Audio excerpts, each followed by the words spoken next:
Om Bhurбhuvah Tatsaviturvarenyam Bhargo Devasya Dhimahi Dhiyo Yonah Prachodayantam.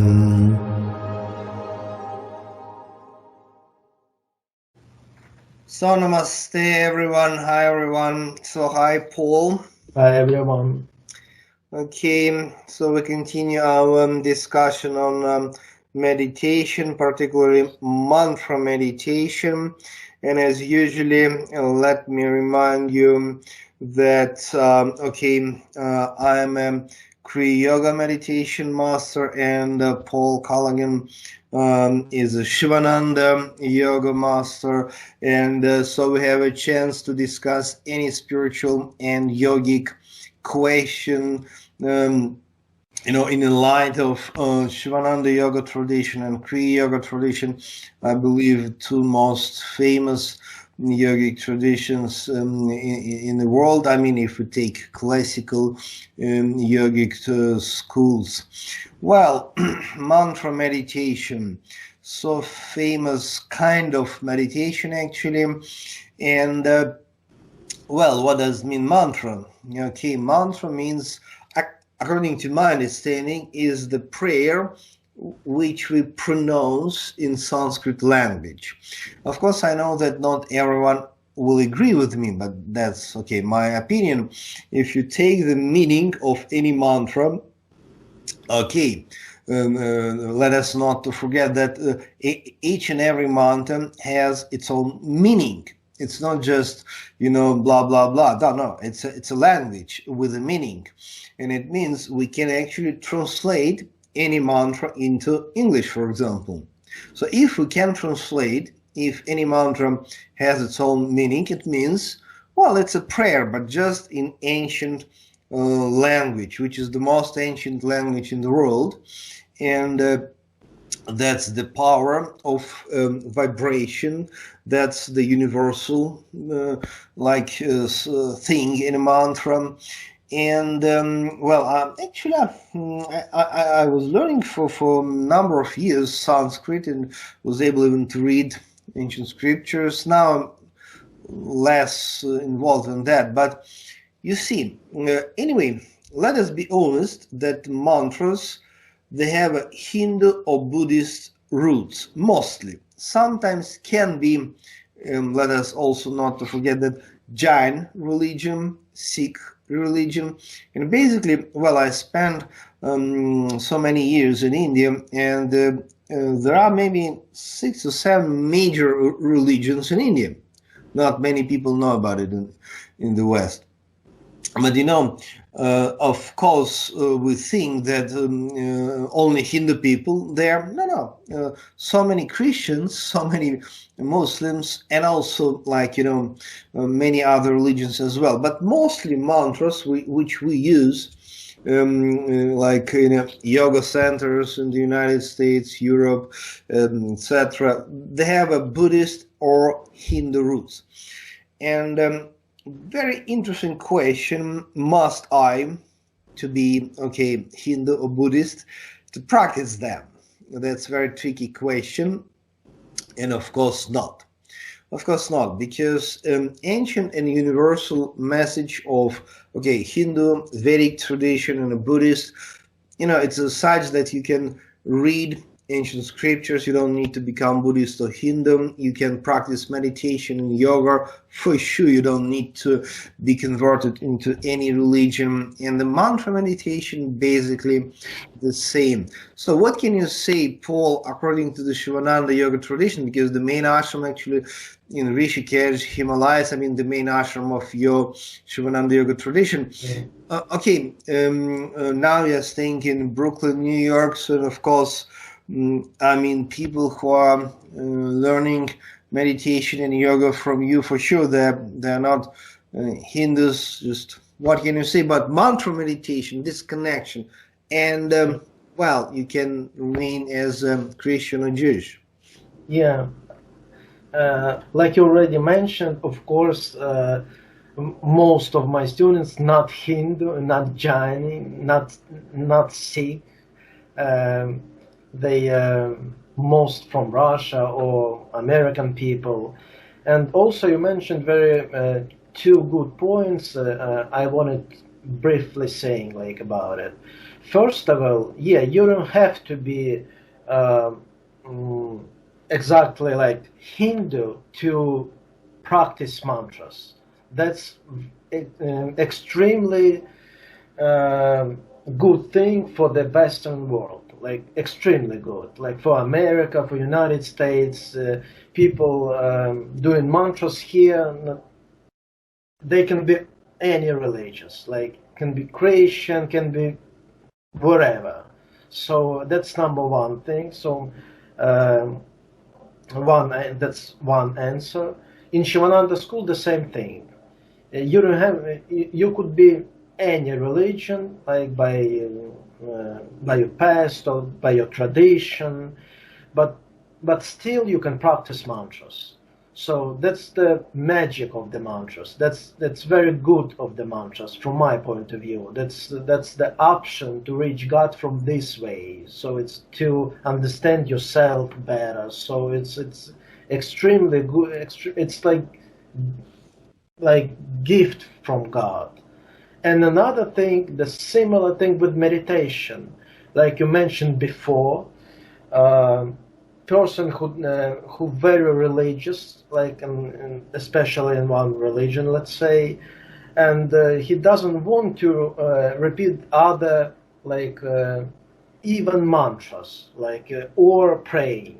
And meditation for him, it's a extremely good like decision. He can meditate with no religion, not even philosophy in it, just techniques. Like, and for him, like for New Yorkers, let's say, for American people, it's amazing thing. Like almost everyone knows about it now, about meditation, and a lot of people doing it, and they happy about it. They can relax, they can balance themselves, and they can still go on Sunday to the church. So that's what I wanted to say. Yeah, actually, of course, my feeling, my opinion is that modern Westerners, they're really tired because of religion, slightly, yeah, because, for centuries, religious, communities and organizations, institutions were slightly, dominating intellectual freedom. So now Westerners are just sometimes tired because of this domination. The people wish intellectual and spiritual freedom, but it's not at the same time point to say that we don't need traditional Western religions. And actually I spent time not only in India but in Europe and the United States, and I may say that American people much more religious than European, and in countries like Germany or France, it's really I don't know, classical Catholic Church or Protestant Church is almost in the process of decay. I mean, process of dying is there, but I mean, I hope they will not disappear in Germany and France. But American people are very religious, and Protestant and Baptist Church, Jewish communities, they're all very active. But at the same time, when we speak about meditation, it's not about religion. We never discuss any religious congregations while we speak about yoga and meditation.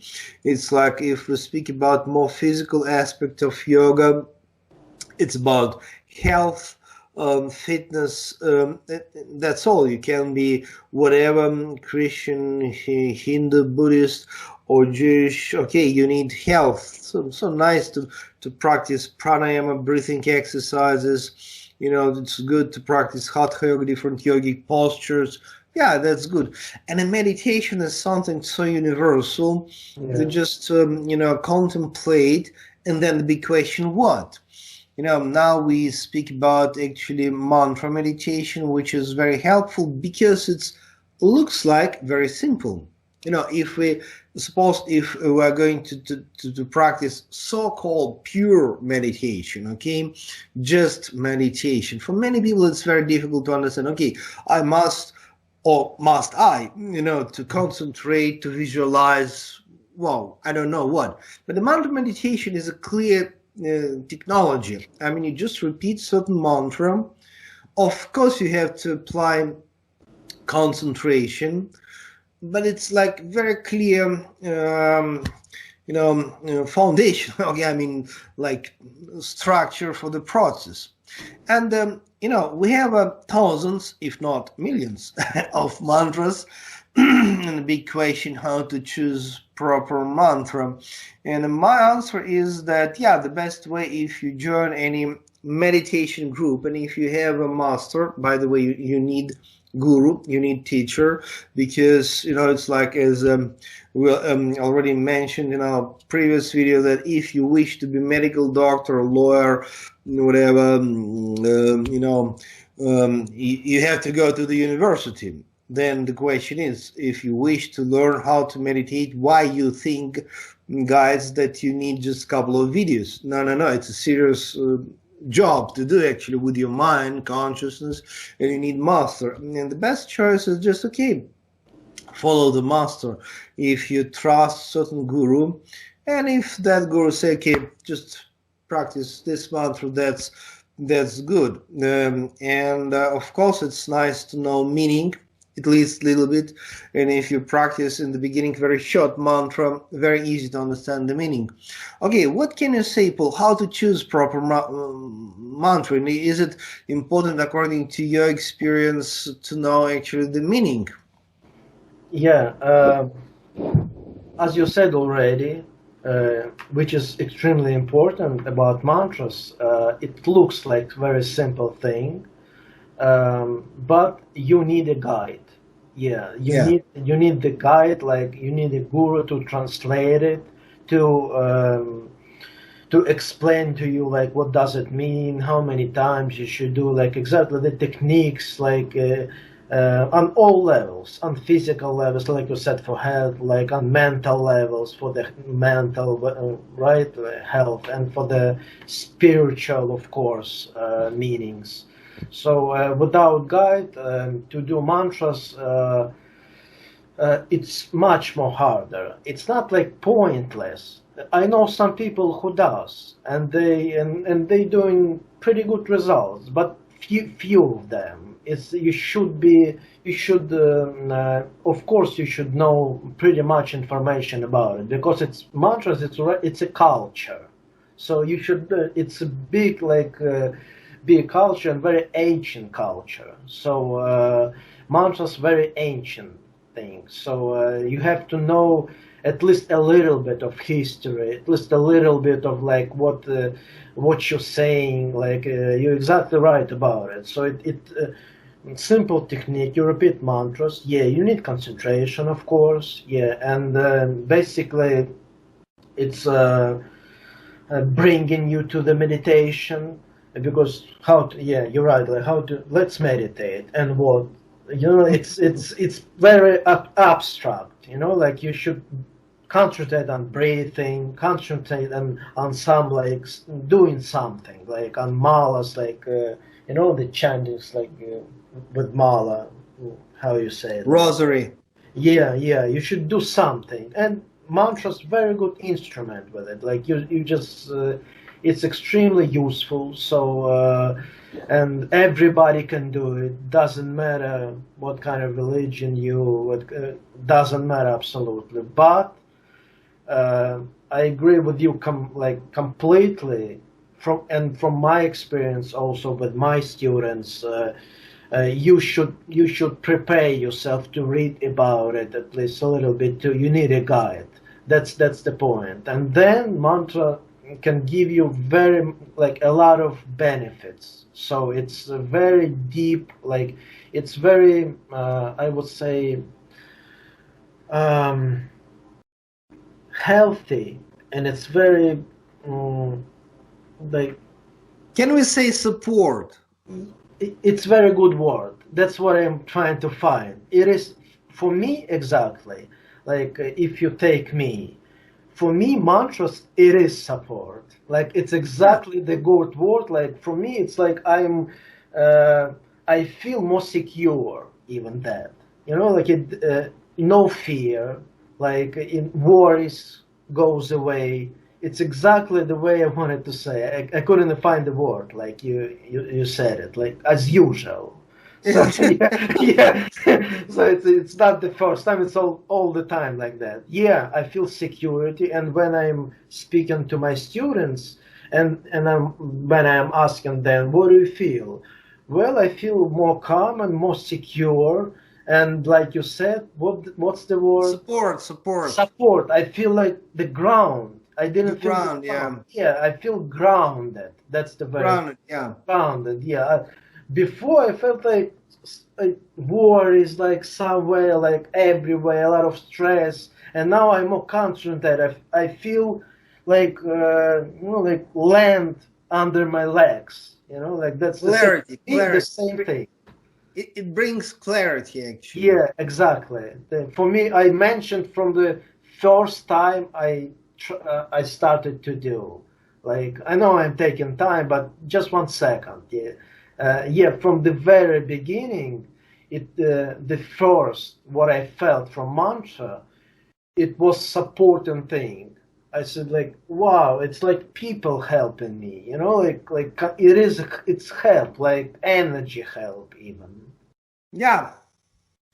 Okay, let us complete our video for today, and of course, for sure, we'll continue our, discussion on mantra meditation, because it's really one of the most supportive and clear way of meditation for the modern people. So thank you very much, Paul. God bless all of us, guys. See you next time. See you next.